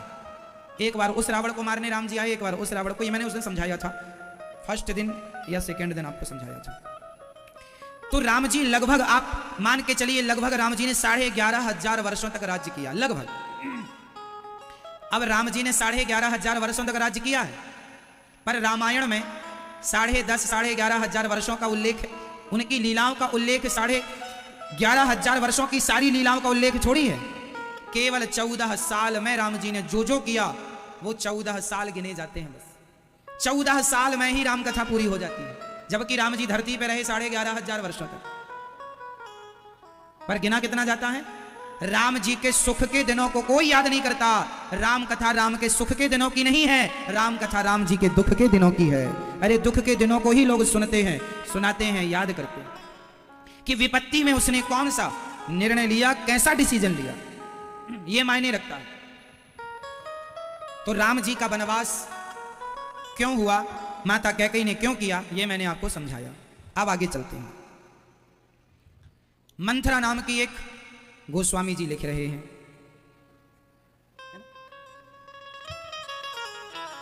नाम मंथरा मंदमती चेरी कैकेयी केरी, अजस पिटारी ताहि करी, गई गिरा मति फेर। अयोध्या में एक मंथरा नाम की दासी रहा। यह मंथरा कौन है? ये कैकेयी माता की दासी है। ये मंथरा की कथा ऐसी है कि कैकेयी के जो पिता थे, कैकेयी नरेश, कैकेयी नरेश जो कैकेयी के पिता थे, उनके सेनापति हुआ करते थे मंथरा के पति। मंथरा की कहानी सुनिएगा। ये मंथरा कौन है, इसका जन्म कहां हुआ, कैसी है ये, इसका चाल चलन क्या है, वो समझिएगा। मंथरा के पिता कैकेयी के, माता कैकेयी के जो पिता थे, जो कैकेयी नरेश, कैकेयी देश के राजा थे, उनके यहां मंथरा के पति मंत्री पद पर थे। परंतु एक बार उन्होंने कुछ गलत किया, एक बार उन्होंने गलत किया, तो कैकेयी के पिता ने उन्हें फांसी का दंड दिया था। क्योंकि गलत तो गलत है, कुछ गलत किया होगा, कुछ भी, अब जब तो गलत किया, और जब गलत किया तो मंथरा के पति को फांसी की सजा हुई। मंथरा का पति मर गया, मंथरा हो गई विधवा। तब मंथरा ने मन में कहा था, कैकेयी नरेश, अच्छा कैकेयी इकलौती बहन, इकलौती बेटी है अपने बाप की। कहा था मंथरा ने, जैसे तूने मेरे सुहाग को उजाड़ दिया, मैंने भी तेरी बेटी के सुहाग को ना उजाड़ दिया, तो मेरा नाम मंथरा नहीं। इसलिए जब मंथरा छोटी थी, उसके पति को दंड मिला, तो पति तो मर गया पर पत्नी अकेली बची, तो राजा ने दयावश उसे अपने घर में काम में रख लिया। तो मंथरा वहां काम में रहने लगी, कैकेयी का बड़ा ध्यान रखती। तो बचपन से इसने कैकेयी को पाला पोसा था, बड़ा लाड़ प्यार, लाड़ प्यार ऊपर से था, अंदर से कपट था कि इसका विवाह होगा तब मैं इसको विधवा करूंगी। कितना गहरा षड्यंत्र रहा। इसलिए आपके साथ में रहने वाले लोग, आपके संग उठने बैठने वाले लोग आपके लिए क्या सोचते हैं, कैसे पता लगेगा? ठीक है, सावधान। उस द्वापर में मामा शकुनी थे और त्रेता में मंथरा थी। जब मंथरा ने सुना कि राम जी राजा बनने लगे, लड्डू इसे भी मिला, पूछा क्यों, क्या बात का लड्डू है? बोले राम राजा बनने वाले, तू जरा नाच ले। उसने कहा काय को नाचूं, और वो मंथरा कैकेयी मां के पास गई। और मंथरा जब गई कैकेयी मां के पास, तो मंथरा ने, उस समय कैकेयी मां आराम कर रही थी। हमने बताया ना, मां कैकेयी थोड़ी आलसी थी, सोने पे ज्यादा विश्वास करती थी, दिन भर जहां समय मिल जाए वहीं। तो उस समय आराम कर रही थी, तो मंथरा पहुंची और मंथरा ने कहा, हाँ तुम तो पांव पसार के सो। देखो भड़काने वाले लोग कैसे भड़काते हैं। आज मैं आपको यहां स्पष्ट समझा दूं, मंथरा कहीं गई नहीं, आज भी मंथरा जिंदा है। बोलो मेरी मां, फर्क इतना है, पहले केवल एक अयोध्या में मंथरा थी, आजकल हर गली मोहल्ले में 2-4 मंथरा आपको मिल जाएंगी, जिनका काम ही है झगड़ा कराना, यहाँ का वहां, वहां का यहाँ, जिसका काम। तो ये मंथरा कहीं गई नहीं, उसका वंश आज भी जीवित है। ये गांव मोहल्ले शहरों में जो भी सोसाइटी कॉलोनियों में जो कुछ महिलाएं होती हैं ना, उनका काम ही है, जैसे अभी अब देखो शाम हो रही है, वो कथा नहीं सुनेंगी, वो ये देखेंगी कि कौन कहाँ गई, कहाँ बैठी है, कौन मिल जाए तो हम किसकी बात किससे जाकर कह दें, उलझाना। तो ये सब मंथरा की वंशज है। मंथरा ने कैकेयी से कहा, सो बहुत जल्दी तैयार रहना। तैयार किसके लिए? दासी बनने के लिए। जैसे हम तुम्हारी दासी है ना, ऐसे बहुत जल्दी तुम कौशल्या की दासी बनोगी, कमरा में झाड़ू पोंछा करोगी। कैकेयी बोली, ऐसा कैसे कह रही है? कैकेयी ने डांटा, क्या हो गया? बोले, राम राजा बनने वाले हैं। तो कैकेयी नाचने लगी, अच्छा मेरा राम राजा। अब कैकेयी ने कहा, ये हार ले, तूने बधाई मुझे दी, मुझे संदेशा दिया, पहली सूचना तूने दी, ये ले सोना। ये गुस्सा काय को करती है? मंथरा बोली, अपना सोना तुम संभालो। तब कैकेयी मां ने कहा, काने खोरे कुवरे कुटल कुचाली जान, ती विशेष पुनि चेर कहीं, भरत मातु मुस्कानी। माता कैकेयी ने मंथरा को डांटा, क्या हो गया तुझे? काने खोरे कुवरे, तेरी कुबड़ निकली है, तेरा हम क्या विश्वास करें? कैकेयी मां ने समझ लिया कि ये महिला अच्छी नहीं है, डांटा। लेकिन गलती ये हो गई माता कैकेयी से कि डांटते हुए माता कैकेयी ने मुस्कुरा दिया। और जहां आप किसी को डांटें और हंस दें, उस डांट का कोई असर नहीं होगा। इसलिए जब डांटो तो डांटो, बाद में मुस्कुराना नहीं, उस डांट का कोई प्रभाव नहीं पड़ेगा। उसी तरह मंथरा को कोई प्रभाव नहीं पड़ा, और मंथरा ने जो कैकेयी मां के कान भरने शुरू किए, सुनो मैं तो तुम्हारा भला चाहती हूं, सुनो राम को राजा बनाने वाले हैं दशरथ जी, और सुनो कब राजा बनाने वाले हैं? जब तुम्हारा बेटा भरत ननिहाल चला गया, सोने में बना रहे हैं, ताकि भरत को कुछ देना ना पड़े, राम राजा बन जाएंगे। फिर राम राजा बनेंगे तो कौशल्या बनेंगी राजमाता, और तुम बनोगी राजमाता के कमरे में झाड़ू पोंछा लगाने वाली। तुम तो सौत हो ना, सौत जानते हो, तुम सौतन हो। कद्रु विनत ही दीन दुख, तुम ही कौशल्या देव। भरत को बंदी गृह में डाल के और बंदी बना देंगे, और पूरा राज्य राम हड़प लेंगे। ऐसा मंथरा ने कैकेयी को जब भड़काया, तो धीरे धीरे क्या हुआ? आप किसी से झूठ कुछ कहिए तो आदमी झूठ को, जब एक झूठ को 10 बार कहा जाता है ना, तो वह झूठ भी सत्य जैसा लगने लग जाता है। एक झूठ को 10 बार किसी से कहा जाए तो वह झूठ उसे क्या लगता है? सत्य। मंथरा का झूठ माता कैकेयी ने सत्य मान लिया, और धीरे धीरे मंथरा की बातों में आने लग गई। कद्रु और विनिता। कद्रु कौन है? कद्रु है सर्पों की माता, और विनिता है श्री गरुण जी की माता। कद्रु और विनिता में एक बार क्या हुआ था, आप लोग जानते हैं इस कथा को? सुनो। कद्रु ने सूर्य भगवान के घोड़ों को देखकर कहा कि सूर्य भगवान के जो घोड़े हैं वह काले हैं। विनिता ने कहा, नहीं ये तो नीले हैं, कुछ लोग सफेद भी कहते हैं, ये तो नीले हैं। कद्रु ने कहा, नहीं काले हैं। शर्त लगी कद्रु विनिता दोनों एक ही पति की 2 पत्नियां थी, सौत। दोनों में शर्त लगी। कद्रु ने कहा, कद्रु मीन्स सर्पों की माता, कालिया नाग की माता है, ये नागों की माता है कद्रु, और गरुण जी की माता है विनिता। तो कद्रु ने कहा कि सूर्य भगवान के घोड़े काले हैं, विनिता ने कहा नीले हैं। बताओ क्या सही है, घोड़े काले हैं कि नीले हैं? व्हाइट कह लो या नीले कह लो, क्योंकि कुछ लोग व्हाइट कहते हैं, कुछ नीले, पर नीले हैं। तो क्या सही है, काले हैं घोड़े के नीले हैं? घोड़े तो हैं नीले थे, परंतु कद्रु ने कहा कि काले हैं। शर्त लगी तो विनिता को लगा जब सही है तो अच्छा सुनो, यदि तुम शर्त हार गई तो तुम हमारी दासी बन के रहोगी। ठीक है, शर्त लग गई दोनों में।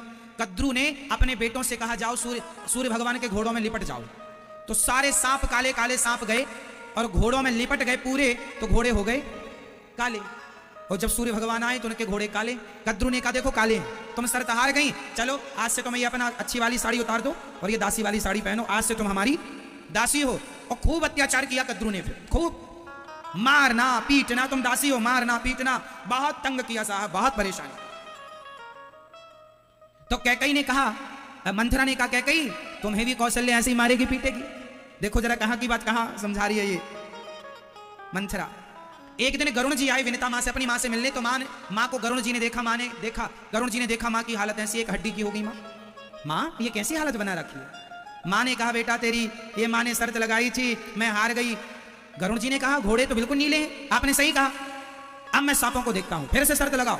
शर्त लगी, कल देखेंगे। और जब कल फिर कद्रू के सांप जाके लिपटने लगे तो गरुण जी ने सांपों को, तब से गरुण जी ने सांपों को खाना शुरू कर दिया। तुमने हमारे माँ के साथ छल किया, अब तुम जहां दिखोगे वहीं खा जाएंगे, इसलिए गरुण खाते हैं सांप को। तुमने हमारी माँ के साथ छल किया, सैकड़ों साल दासी बना के रखा, इसलिए आप लोग अपनी माँ के पास जाते रहा करो, पता नहीं कौन आपकी माँ के साथ क्या व्यवहार करे। गरुण जी बहुत दिनों में जाते थे, एक बार बहुत दिनों में गए, तब तक तो माँ खूब उन पर अत्याचार हो चुका और सांपों को जो हमला किया। और फिर विनिता ने कद्रू से कहा मैं शर्त जीत गई, अब तू मेरी दासी, पर मैं तुझे दासी वासी नहीं बनाऊंगी, तू अपनी पत्नी की तरह रहे। कोई अत्याचार नहीं किया विनिता, क्योंकि सज्जन थी। और सांपों को जो मारा गरुण जी ने, सारे सांप भागे। तो एक सांप आके यमुना जी में रहने लगा, उसी का नाम था कालिया नाग। यहां पर श्राप था गरुण जी को कि आप यहां आ नहीं सकते इस क्षेत्र में, उस यमुना जी के तट पर, इसलिए यहां आते नहीं थे। इसलिए गरुण जी के डर से यहां के छिप गए थे कालिया नाग, इसलिए फिर छिपा ही रहे वो। फिर भगवान ने कालिया नाग को मारा, वो आप कथा जानते हैं। इसलिए गरुण जी से सारे सांप डरते हैं। तो ये सारी सौतों की कथा, खूब कथाएं सुनाई मंथरा ने कैकई को भड़काने के लिए। और जब कैकई को भड़काने के लिए जब ऐसी कथाएं सुनाई तो कैकई मंथरा की बातों में आ गई और आकर के क्या बोली, परऊं कूप तुए वचन पर सकल पूत पति त्याग, कहसी मोर दुख देखी बड़ कस न करवहि तिलाग। कैकई माँ ने कहा तू कहेगी मैं कुएं में गिर जाऊंगी, तू कहेगी मैं अपने पुत्र को पति को त्याग दूंगी, आज से तू मेरी गुरु मैं तेरी चेली।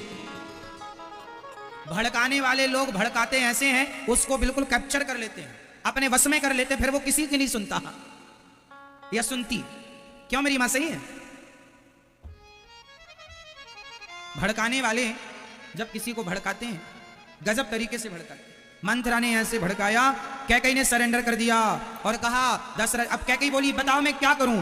तब मंथरा ने कहा कि तुझे 2 वरदान देने का दशरथ जी ने कहा है, तू आज कोप भवन में चली जा, कपड़े उतार देना, श्रृंगार उतार देना, सामान्य कपड़े पहनना, और दशरथ जी आए तो जब तक राम की सौगंध ना खाएं तब तक ना मांगना। देखो कितनी चतुर है ये, पूरा षड्यंत्र जानती। आप लोग भी ऐसे भड़काने वाले लोगों से जरा सावधान रहना, नहीं आपके घर में भी ऐसी आग लगाते हैं लोग। कैकई ने पूरा प्लान किया था और कहा कि जब तक राम जी की सौगंध दशरथ जी ना खाएं तब तक मांगना मत। अब कैकई अपना काम करके, अब यहां गोस्वामी जी कह रहे हैं, पूना कुसंगति पाए न साही। कुसंग पाकर कौन नहीं बिगड़ा। इसलिए आपको एक बात समझनी चाहिए, इस धरती पे, इस संसार में त्याज्य क्या है? बताओ किसका त्याग करना चाहिए? किसका त्याग करना चाहिए? कुसंग का। किसका त्याग करना चाहिए? कुसंग का। कुसंगति पाकर के कैकई मां बिगड़ गई। कुसंगति पाकर के कौन नहीं बिगड़ा? इसलिए आप अपने बच्चों को, अपनी बेटी, अपने बेटों, अपने आप को कुसंग से बचाइएगा। कुसंग ही सर्वनाश करने वाला है और सत्संग ही आपका लोक परलोक संवारने वाला है। इसलिए सठ सुध रही सत्संगति पाई, पारस परस कुधात सुहाई। सत्संग से बिगड़े लोग सुधर जाते हैं और कुसंग से बने लोग बिगड़ जाते हैं। इसलिए हम आपसे और आपके बच्चों से कहते हैं कि आप कथाओं का संग कीजिए, ये दास आपके जीवन को बिगड़ने नहीं देगा। मेरी एक भी बात आपने मान ली तो मुझे विश्वास है कि आप अपने जीवन में कभी असफल नहीं हो सकते, यदि मेरी बातों का आपने अनुसरण कर लिया, मान लिया तो। इसलिए आप अपना मोबाइल निकाल लो और यूट्यूब पर आज 92 लाख लोगों का परिवार पूरा हो गया है। आप भी चैनल को सब्सक्राइब कर लीजिएगा। आप यूट्यूब पर अनिरुद्धाचार्य जी डालिए, ऐसे चैनल खुल के आएगा आपकी टीवी स्क्रीन पर। आप देख पा रहे, में चली गई दशरथ जी के तो मानो पांव के नीचे से जमीन खिसक गई। दशरथ जी डर गए कि राम को राजा बनाने का समय है और ये क्या अनहोनी हो रही है। दशरथ जी बहुत डर गए। धीरे धीरे दशरथ जी जाने लगे। कैकई माँ के पास जब पहुंचे तो माता कैकई आज बड़ी डरावनी लग रही है। दशरथ जी डर गए, देवी ये क्या तुम अंधकार भरे कमरे में बैठी हो और तुम्हारा श्रृंगार फैला हुआ है, बाल फैले हुए हैं, क्या है ये? इसी का नाम है साहब त्रिया चरित्र। नारी एक नारी है माता कौशल्या, एक नारी है माता कैकई। दोनों नारियों में बहुत अंतर है। अब आप देखिए कि आपको कौन सी नारी बनना पसंद है। कैकेयी मां ने राम जी ने कहा था कि मुझे वनवास भेजना, लेकिन राम जी ने यह नहीं कहा था कि तुम अपने पति के साथ अत्याचार करना। अब यहां यह काम कैकेयी मां अपने से कर रही है। षड्यंत्र, कहीं ना कहीं माता कैकेयी के अंदर लोभ जाग गया। लोभ इस बात का कि मेरा राम, मेरा भरत राजा बनेगा तो मैं महारानी कहलाऊंगी, अयोध्या की राजमाता कहलाऊंगी। जहां लोभ होता है वहां विनाश होता है। लोभ ना हो।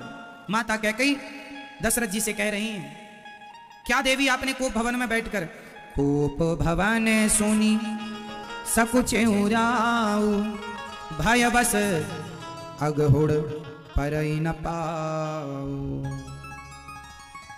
कैकेयी मां ने कहा आप बड़े कपटी हैं। दशरथ जी ने कहा मैं कपटी हूं? क्या कपट किया देवी?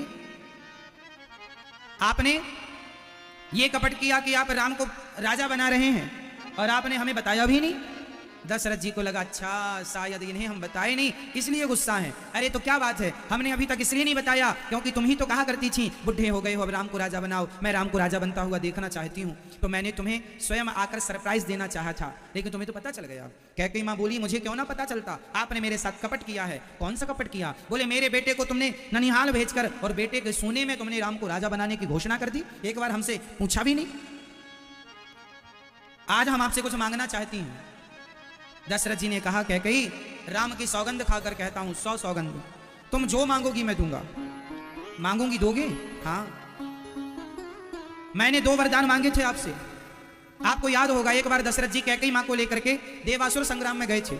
वहां दशरथ जी के रथ का पहिया निकलने वाला था, तो कैकेयी मां ने उंगली डाल करके उस रथ के पहियों को निकलने से रोका था। तब दशरथ जी ने कहा था देवी आपके कारण हमारी जान बची है, तो आपको हम 2 वरदान देंगे, क्या मांगती हो? कैकेयी ने कहा जब जरूरत आएगी तो मांग लेंगे। कैकेयी ने कहा आपने 2 वरदान देने का कहा था, आज तक तो आपने दिया नहीं। दशरथ जी ने कहा कभी आपने मांगा ही नहीं। कैकेयी बोली आज मांगती हूँ। दशरथ जी ने कहा 2 नहीं, आप जितने मांगोगी बताओ किस राजा को मैं रंक बना दूं और किस रंक को राजा तुम जैसे मैं खुश रहो कैकेयी मैं वैसे तैयार हूं, बताओ क्या चाहती हो? कैकेयी ने कहा यदि दे सको तो कैकेयी ने वरदान मांगा। कैकेयी ने कहा सुनहु प्राण प्रिय। कैकेयी ने दशरथ जी को क्या कहा? सुनहु प्राण प्रिय। कहती है प्राण प्रिय, ये जान ले रही हैं और कह रही हैं प्राण प्रिय। सुनहु प्राण प्रिय भावत जी का देहु एक बर भरतहि टीका। पहला वरदान यह है कि तुम राम को भरत जी को राजा बनाओ। ठीक है, दशरथ जी ने इसे सहर्ष स्वीकार कर लिया। यदि तुम चाहती हो कि अयोध्या का राजा राम नहीं भरत बने तो मुझे कोई दिक्कत नहीं, पर दूसरा भी चाहती हूं। क्या दूसरा वरदान कैकेयी ने मांगा? मांगाऊं दूसर बर कर जोरी। ये वरदान मांगते समय कैकेयी ने दशरथ जी से हाथ जोड़ लिया। मैं हाथ जोड़ के मांगती हूं। देखो जरा कितनी चतुर है मां, हाथ जोड़ के। पहले कहा प्राण प्रिय, मीठा कह कह के आदमी ना लूट लेता है। हाथ जोड़ के कह रही हैं मांगाऊं दूसर बर कर जोरी पूर्वहु नाच मनोरथ मोरी। मेरी विनती सुनो। क्या?